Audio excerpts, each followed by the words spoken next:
The air in my study felt wrong before I even touched the light switch. 42 years in the same house, 31 of them as a Maricopa County Superior Court judge, and I know every creak, every shadow. Yet the moment my fingers brushed the brass knob, the skin on my neck tightened. I flipped the switch. Nothing looked stolen, nothing broken, but the manila folders on my desk had been moved exactly 1.5 inches to the left. The brass banker's lamp was rotated 3 degrees off true north. My locked filing cabinet, the one with the will, the deeds, the life insurance policies, now carried fresh silver scratches around the keyhole, like someone had used a screwdriver in a hurry. I stood there in the quiet, pulse drumming in my ears, and let 31 years of reading liars do the talking for me. Someone had been in my house. Someone who knew me well enough to try to put everything back, but not well enough to fool me. Dinner that night was roasted lamb and lies. David, my only son, sat to my right, cutting his meat with the same nervous precision he'd shown since childhood when he was hiding a bad report card.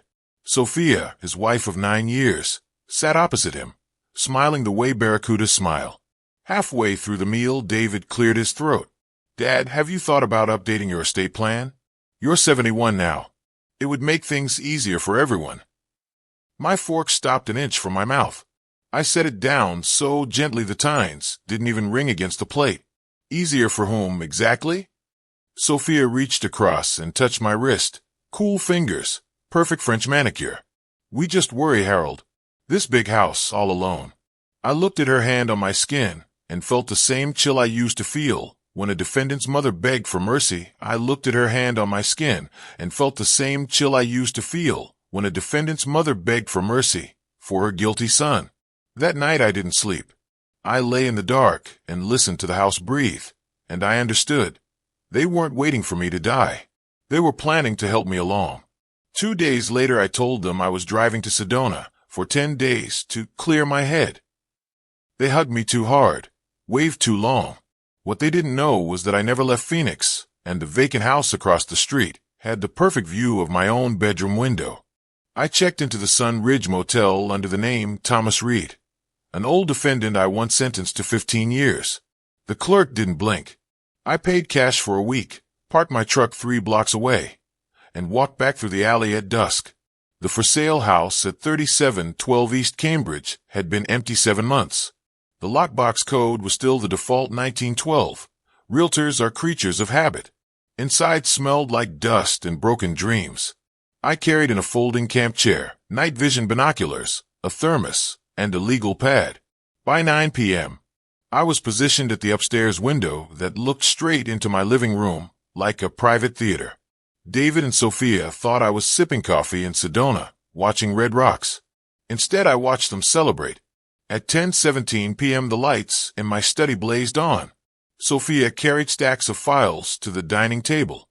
David brought champagne flutes, my wife's crystal, the set we used only for anniversaries. They toasted. They laughed. They kissed like people who had just won the lottery and knew exactly whose corpse they'd stepped over to get the ticket. I wrote every detail in the pad. Time, clothing, expressions, which drawer they opened, how long they lingered over the will. My hand didn't shake. Judges don't shake. We observe. On night 3, headlights swept the street at 11:51 p.m. A black Mercedes parked. A man in a navy suit got out carrying a leather briefcase. David opened the door before the bell rang.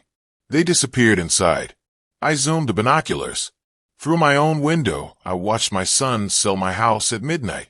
And the woman who suddenly appeared behind me in the dark vacant house knew every single thing they were doing because she'd been watching longer than I had. She was 83, wore velvet slippers even in summer, and carried a stainless steel thermos like a weapon. "Evening, Judge Benson," Eleanor Thompson said, calm as if we'd planned to meet. "You missed a spot of mustard on the windowsill." I nearly dropped the binoculars. She set the thermos down, poured 2 cups of coffee, strong coffee, and sat beside me without waiting for an invitation. "I've watched this street since 1978. Nothing happens on Cambridge Lane that I don't see." She opened a leather-bound journal. Dates, times, license plates written in fountain pen. Tuesday, 6:42 p.m., dark-haired man, expensive suit, briefcase. Stayed 43 minutes. Thursday, same man, different tie. Last night your son carried 4 banker boxes to the garage. Heavy ones. I found my voice. Why are you helping me? Because my daughter tried the same thing in 2019. I let her.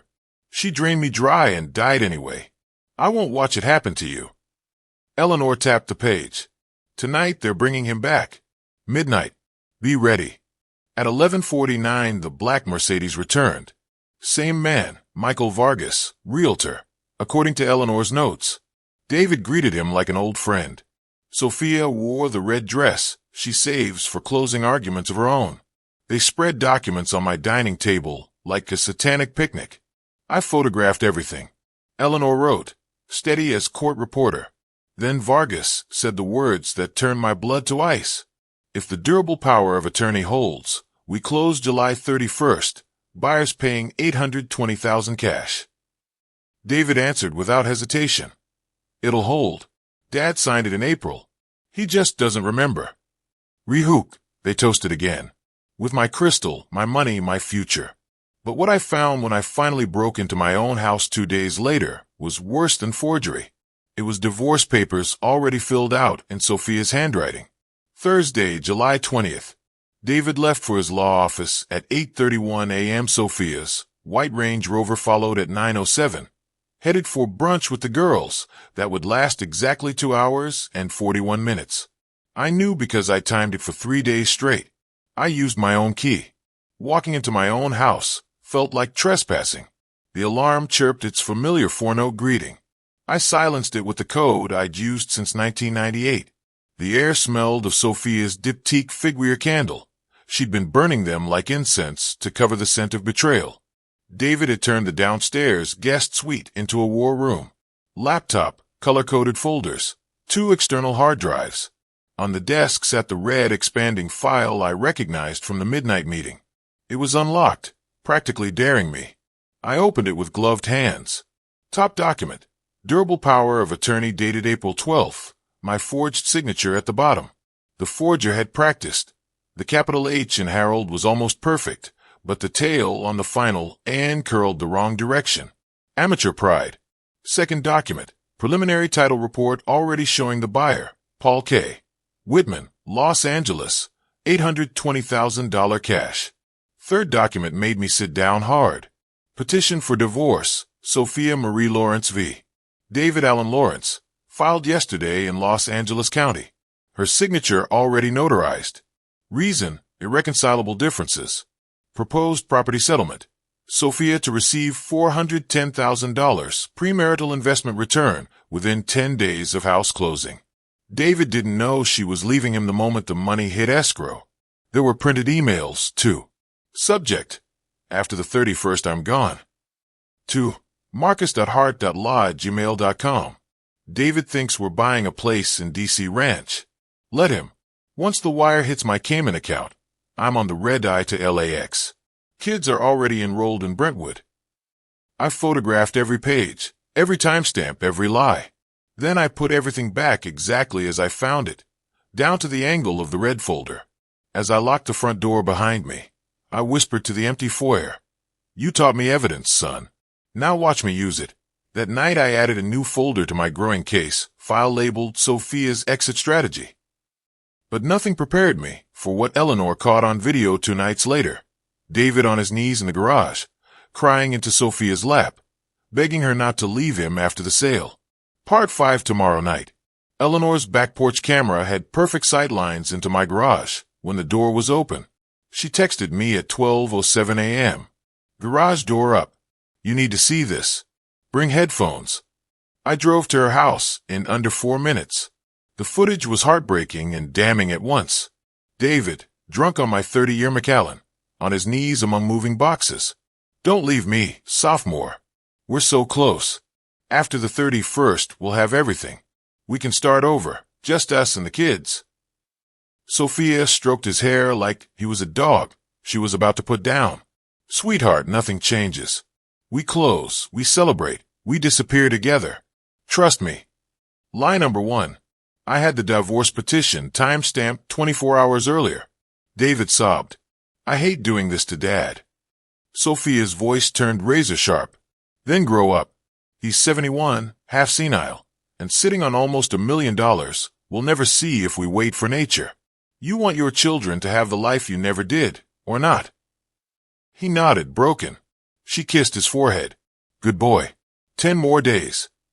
Eleanor paused the video. There's more. Keep watching. At 1:14 a.m. Sophia stepped out of the garage. Phone to her ear.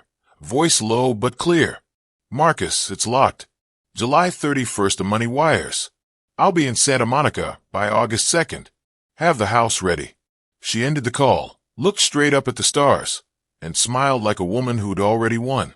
Eleanor closed the laptop. Your son is a fool. Your daughter-in-law is a predator. What are you going to do, Judge? I stared at the frozen frame of David weeping. I'm going to let them finish digging the grave. Then I'm going to bury them in it, legally, completely, and in public. The next morning I walked into a notary's office and created a legal bomb they would never see coming. By sundown my house no longer belonged to me, and their forged power of attorney had just become worthless paper. Friday, July 21st, 9:03 a.m. I wore the same navy suit I used to wear when I sentenced people to prison. It still fit perfectly. First stop, Desert Trust and Title on Scottsdale Road. Margaret Alvarez had been a court reporter for me in the 90s. Now she was the senior notary and fraud prevention officer. She looked up when I walked in, did a double take, and closed her office door without a word. I slid a single-page affidavit across her desk. Sworn statement. I have never executed a durable power of attorney for anyone. If one surfaces, it is fraudulent. Notarize it, date it, file it with the county recorder today. She read it twice, eyes widening only once. Harold, this is a declaration of war. No, Margaret. War would be quiet. This is a public execution, on paper. She stamped it, sealed it, filed the original electronically with Maricopa County at 9:27 a.m. A time-stamped legal landmine now sat in the public record. Second stop, Valley National Bank, main branch. Branch President Richard Kim and I went back 30 years. I laid the forged power of attorney, photocopy only, on his desk beside my genuine signature card. Place an irrevocable fraud hold on every account and every real estate transaction tied to my name. Nothing moves without me in person. 2 forms of ID and a recorded verbal passphrase. He typed for 90 seconds. Printer spat out the confirmation. Done. Even if the president himself shows up with a court order, nothing happens without you, Judge. Third and final stop. The law offices of Rebecca Goldstein, estate litigation shark, 0 family connection to David or Sophia. I had never referred a case to her. She owed me nothing and feared no one. Perfect. By 3:45 p.m., she had drafted an irrevocable living trust. Trustee, Harold J. Benson. Beneficiary, Harold J. Benson. Real property, 3712 East Cambridge Avenue, Scottsdale. Date of funding, July 21st, 2025. Key clause. Any attempt to encumber, transfer, or sell the property without my physical presence and notarized consent is null and void ab initio.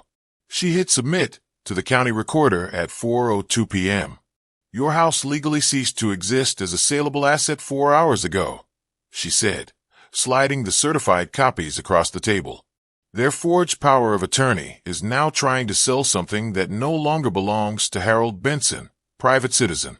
It belongs to the Harold J. Benson Living Trust. Game over. I paid her retainer in cash. See you at closing, I said. She smiled like a woman who already knew the ending. Wouldn't miss it. That night I sat in the Sun Ridge Motel, surrounded by color-coded folders.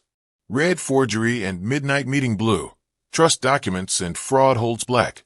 Sophia's secret divorce and Cayman account green. Audio, video of David's breakdown. I poured 2 fingers of the Macallan they hadn't finished and raised a glass to the empty room. To justice, I said. Slow, expensive, and absolutely merciless. 10 days to go until closing. I moved back into my own house the next morning, suitcase in hand, acting confused and tired from Sedona. David and Sophia greeted me with hugs that smelled like panic. They had no idea the house they were about to sell had already been placed forever beyond their reach, and that every word they spoke from now on would be recorded.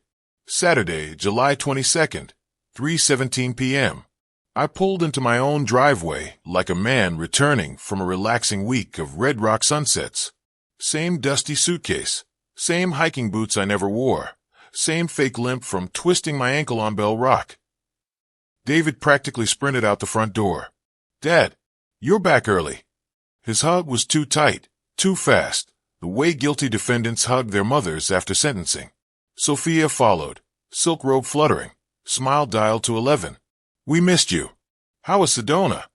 "Peaceful," I said, letting my voice crack just enough. "Too peaceful. Got lonely. Figured I'd rather be home with family." The word family made them both flinch.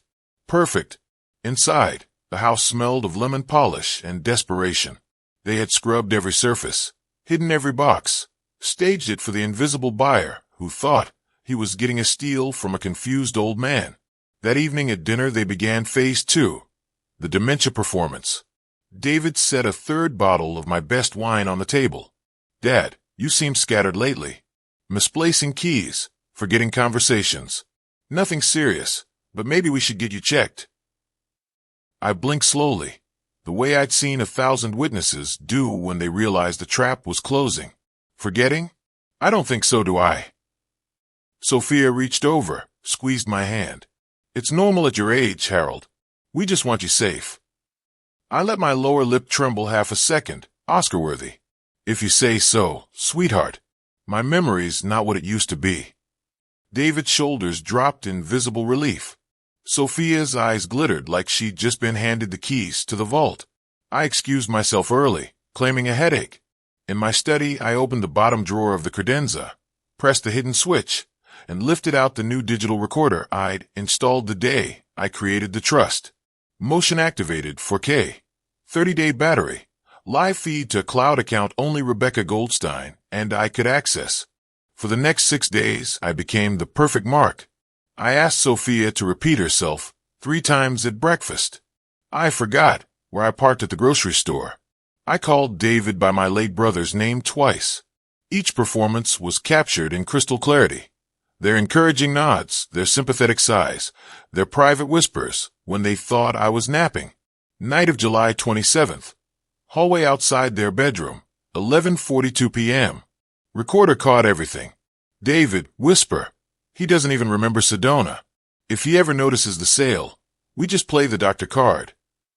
Sophia, laughing softly. By the time anyone questions it, the money will be in 3 different accounts. He'll be in memory care before the first statement arrives. David, God, I love you. Sophia, love you more after the 31st.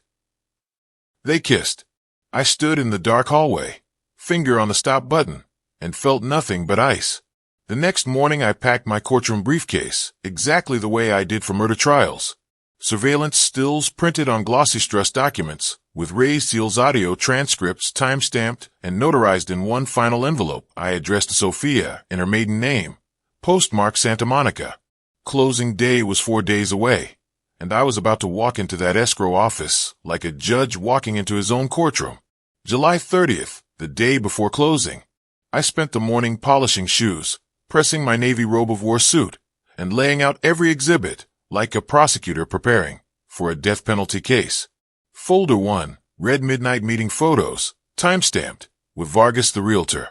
Folder 2, Blue Irrevocable Trust filed July 21st, county stamps glowing like holy seals. Folder 3, Black Forged Power of Attorney plus Forensic Comparison, showing pressure anomalies. Folder 4, Green Audio Transcripts of David and Sophia, planning the dementia defense.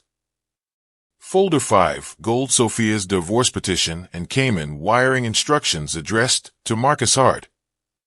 At 3:12 p.m., I walked into the kitchen carrying a small gift box tied with red ribbon.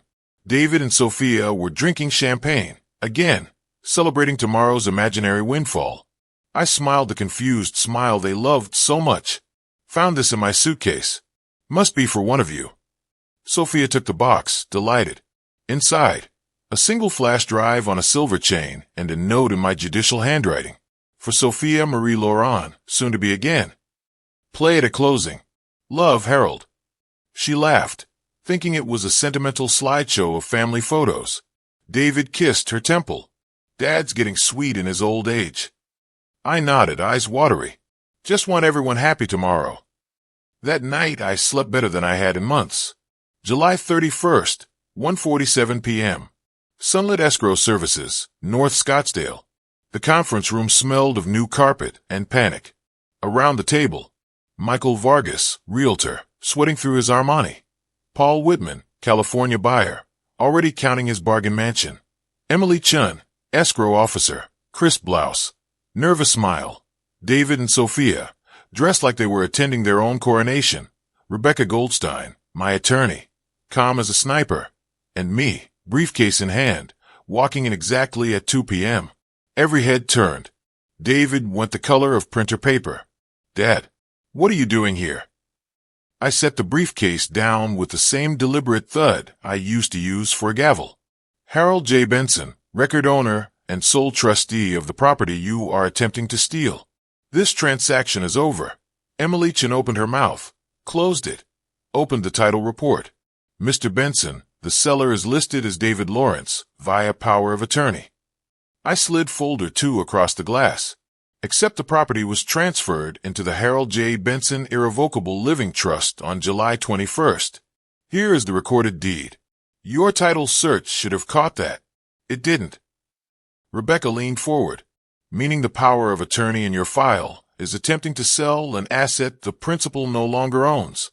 That's not a cloud on title, Miss Chun. That's fraud. Paul Whitman, the buyer, was already standing. You told me this was clean.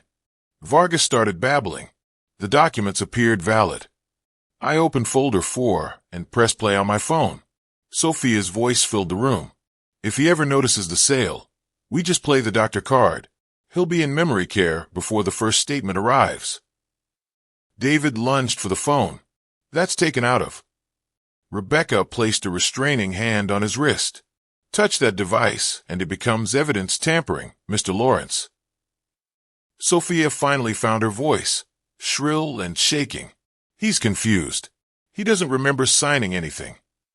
I smiled the coldest smile of my life and opened folder 5, the gold one. Then you'll love this, Sophia Marie Laurent. I turned my laptop so the entire table could see the screen. Los Angeles County divorce petition filed yesterday. And flight itinerary Santa Monica, August 2nd, one way. Shall we discuss who exactly is confused? The room exploded, shouting, accusations, the buyer storming out, escrow officer on the phone to the police. But the real fireworks were still coming. Because the flash drive I gave Sophia last night, it auto-started the moment she plugged it into the conference room projector and began playing David's garage breakdown in 4K while he begged her not to leave him. The conference room at Sunlit Escrow had become a courtroom without robes. Emily Chun, the escrow officer, had locked the door and was on the phone with Scottsdale PD's fraud division. Paul Whitman, the California buyer, was screaming into his own phone at his lawyer. Michael Vargas, the realtor, had gone the color of spoiled milk and was trying to edge toward the exit. Rebecca Goldstein simply stood behind me, arms folded, letting the evidence do the screaming. David stared at the projector screen, where his own tear-streaked face, recorded 3 nights earlier, was frozen mid-sob. Don't leave me. Soph, after the 31st, we'll have everything. Sophia looked like someone had yanked the bones out of her body. She kept opening and closing her mouth, but no sound came. I pressed the spacebar. The video kept rolling. Sophia's voice, crystal clear. Once the wire hits my Cayman account, I'm on the red-eye to LAX. Have the house ready, Marcus. David turned to her slowly, like a man waking up from anesthesia. Marcus. Cayman? What is she talking about? Sophia tried for contempt, but it cracked into panic. It's not what you think. David's voice broke. You were leaving me? The day after we stole from my father. I let the silence stretch until it hurt, then spoke the way I used to when I revoked bail. Detective Alvarez is on her way. I said quietly. She has the full package, forged documents, midnight meetings, audio, video, trust filings, and your divorce petition, Sophia. Felony fraud, conspiracy, attempted grand theft. Minimum 4 years, maximum 12. Each. The door buzzed. 2 uniformed officers and Detective Maria Alvarez stepped in. David stood up so fast his chair rolled into the wall. Dad, Judge Benson, please. We can fix this. I'll pay it all back. You'll pay, I said. Just not to me. To the state of Arizona. Sophia tried to bolt. One officer caught her wrist like it was made of paper. Sophia Marie Laurent, you're under arrest. David didn't run. He just sank back into the chair and put his face in his hands. The little boy who used to fall asleep on my shoulder during Diamondbacks games was gone. In his place sat a defendant. Rebecca leaned close to my ear. Charges will be filed by end of day. I already have restraining orders ready. They won't set foot on your property again. I nodded once. As they cuffed Sophia, she finally looked at me. Really looked. You're destroying your own son, she hissed. No, I said. He destroyed himself the night he picked the lock on my safe. David was crying openly now. The officers helped him to his feet. He looked at me across the table, eyes red.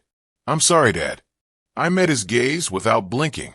Apology noted for the record, Mr. Lawrence. It will be considered at sentencing. The door closed behind them. The room went still. Emily Chen exhaled, like she'd been holding her breath for a month. Paul Whitman muttered something about suing everyone in the building and left. Vargas followed, head down. Rebecca gathered the folders. You okay? I looked around the empty conference room. Scattered champagne flutes. Abandoned closing documents. My house still mine. Better than I've been in years, I said. 3 hours later I stood alone in my quiet house. Deadbolt thrown. New security system armed. But the story wasn't over. Because at 9:12 p.m. my doorbell camera caught David, alone, wrists bruised from cuffs, standing on my porch holding an envelope and crying like the child he used to be. 9:12 p.m., the same day the closing collapsed. The house was dark except for the blue glow of the new security panel. I watched the porch feed on my phone. David stood under the light, hair messy, suit jacket gone, eyes swollen. In his hand was a thick manila envelope. No Sophia. No lawyer. Just my son, looking 20 years older than he had this morning. I almost didn't open the door. Then I remembered 31 years on the bench. Everyone deserves a chance to speak before judgment. I opened it. He flinched when the porch light hit him fully. Dad, can I come in? Just 5 minutes. I stepped aside. Didn't offer coffee. Didn't offer a chair. We stood in the foyer like strangers. He held out the envelope with shaking hands. This is everything. The Cayman account numbers, the fake notary's name, the login to the email chain with Marcus.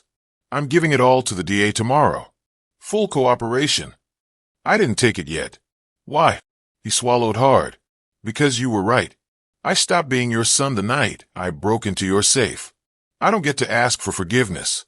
I just want to stop being the man who did that. A long silence. Outside, a summer monsoon wind rattled the palms. I turned on her, he whispered. Told the detective everything. She's blaming me now, saying I forced her. Let her. I deserve it. I finally took the envelope. It was heavy, heavier than paper should be. He looked around the foyer, eyes lingering on the family photos still on the wall. I keep thinking about Mom. How she'd cry if she saw this. She's not here, I said. You made sure of that when you planned to put me in a home. He nodded, tears falling freely now. I know I lost you. I know that. I just needed to say it to your face. I'm sorry. And I'm going to prison for it. I'm okay with that if it means I stop being this person. He turned to leave. Hand on the doorknob, he paused. You taught me the law was supposed to protect people. I used it to hurt the one person who protected me my whole life. I hate myself for that. The door clicked shut behind him. I stood there a long time holding the envelope, feeling the weight of 31 years of fatherhood collapse into one moment.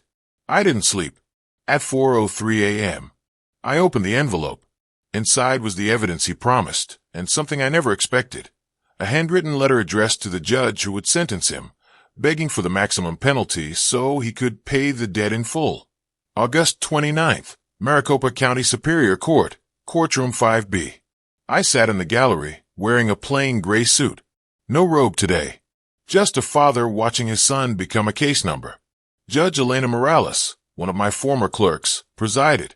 David stood at the podium in County Orange, hands cuffed in front, thinner than I had ever seen him. Sophia was in another courtroom down the hall. They had severed the cases after David flipped completely. The prosecutor laid out the plea. 1 count felony forgery, 1 count conspiracy to commit theft, 1 count attempted fraudulent sale of real property. David pled guilty to everything. No trial, no mitigation circus. Judge Morales asked if he wished to address the court. He turned and looked straight at me. Your Honor, 31 years ago this man taught me that justice isn't revenge. It's consequence. I stand here asking you to give me the full consequence I earned. Whatever you decide, I will accept it without complaint.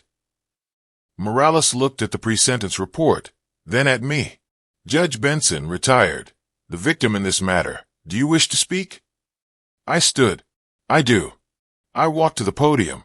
David couldn't meet my eyes. For 31 years, I sentenced strangers. Today I watch my son learn the same lesson I gave them. The law doesn't bend for love, for blood, or for regret. It bends for no one. I turned to him. You asked for the maximum. I won't stand in your way. But know this. When you walk out of prison, if you are ever again the man who stood in my foyer and handed me that envelope, then you will have a father again. Until then, you have the court sentence. Morales spoke. 42 months Arizona Department of Corrections, $87,000 restitution, 10 years supervised probation upon release. Defendant is remanded. The gavel fell. David nodded once, tears falling, and let the bailiff lead him away. I walked out into the brutal August sun. Eleanor was waiting on the courthouse steps with 2 bottles of cold water. It's done, she said. No, I answered. It's just beginning.